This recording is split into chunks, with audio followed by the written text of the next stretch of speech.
Hello friends, ఎలా ఉన్నారు? ముందుగా వినాయక చవితి సందర్భంగా అందరికీ వినాయక చవితి శుభాకాంక్షలు.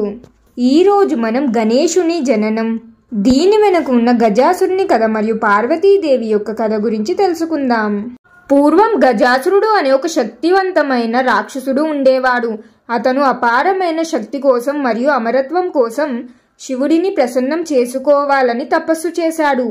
దాంతో శివుడు అతని భక్తికి మెచ్చి తనని వరం కోరుకో అని అంటాడు. అప్పుడు గజాసురుడు తన భక్తిని నిరూపించుకోవడానికి మీరు నా కడుపులో ఉండిపోవాలి అని వరం కోరుకుంటాడు. గజాసురుడు ఆ వరాన్ని కోరుకోగా శివుడు అతని కడుపులోకి వెళ్తాడు. శివుడు కనిపించకపోవడంతో లోకాలు అల్లోకొల్లోలమయ్యాయి.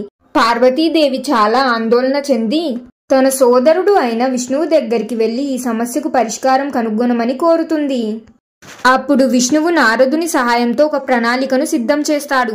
విష్ణువు ఒక కళాకారునిగా, నారదుడు ఒక గాయకుడిగా మారారు.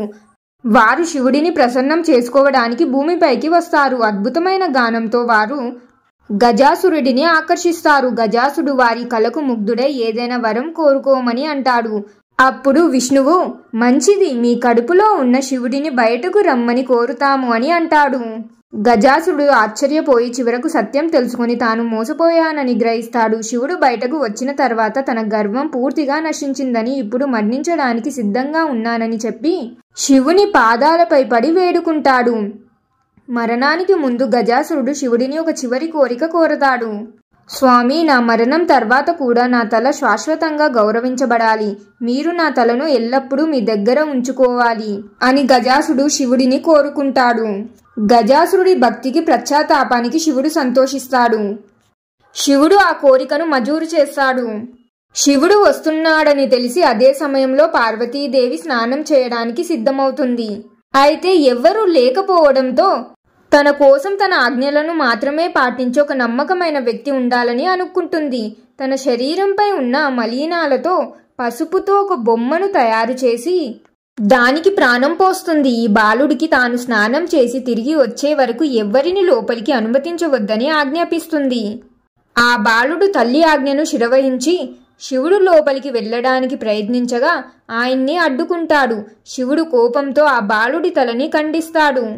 బాలుడి అరుపుని విని పార్వతీదేవి బయటకు వచ్చింది. తన కళ్ళ ముందు తన కుమారుడు శిరస్సు లేకుండా పడి ఉండడం చూసి ఆమె తీవ్ర దుఃఖానికి, కోపానికి లోనైంది.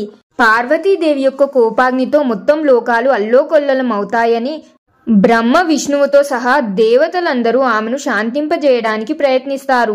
పార్వతీదేవి తన కుమారుడికి తిరిగి ప్రాణం పొయ్యాలని, అంతేకాకుండా దేవతలందరిలో అతనికి అగ్రస్థానం ఇవ్వాలని కోరుతుంది. ఆమె కోరిక నెరవేర్చడానికి శివుడు ఒక ఆదేశం ఇస్తాడు. ఉత్తర దిక్కున తలపెట్టి పడుకున్న మొదటి జీవి తలను తీసుకురండి. శివుడి సేవకులు ఆజ్ఞ ప్రకారం వెతుకుతూ వెళ్ళగా వారికి ఒక ఏనుగు తల మాత్రమే దొరుకుతుంది. అది గజాసురుని తల. అప్పుడు శివుడు గజాసురునికి ఇచ్చిన వరాన్ని గుర్తు చేసుకుంటాడు. గజాసురుని తలను తీసుకొచ్చి తన కుమారుడి మొండానికి అమరుస్తాడు. ఆ విధంగా గజాసురుని కోరిక నెరవేరుతుంది. శివుడు ఆ తలను అమర్చగానే ఆ బాలుడికి తిరిగి ప్రాణం పోసి అతనికి గణేశుడు అని పేరు పెట్టాడు. గణేశుడు విఘ్నాలకు అధిపతిగా ఏ కార్యం ప్రారంభించినా మొదట పూజ అందుకోవాల్సిన దేవతగా మారాడు. ఈ విధంగా ఈ రెండు కథలు ఒకే సంఘటనలో కలిసి గణేశుడి జననానికి, అతని ఏనుగు తల వెనుకున్న లోతైన ఆధ్యాత్మిక సందేశాన్ని తెలుపుతాయి. చూశారు కదా ఫ్రెండ్స్, ఈ వీడియో చూసిన తర్వాత మీ అభిప్రాయం ఏమిటి అనేది కామెంట్స్లో తెలియజేయండి. మీకు ఇంకా ఎటువంటి డౌట్స్ ఉన్నా కూడా తెలియజేయండి. మరియు ఈ వీడియో నచ్చితే తప్పకుండా లైక్ చేయండి. మీ ఫ్యామిలీ అండ్ ఫ్రెండ్స్ తోటి కూడా షేర్ చేయండి.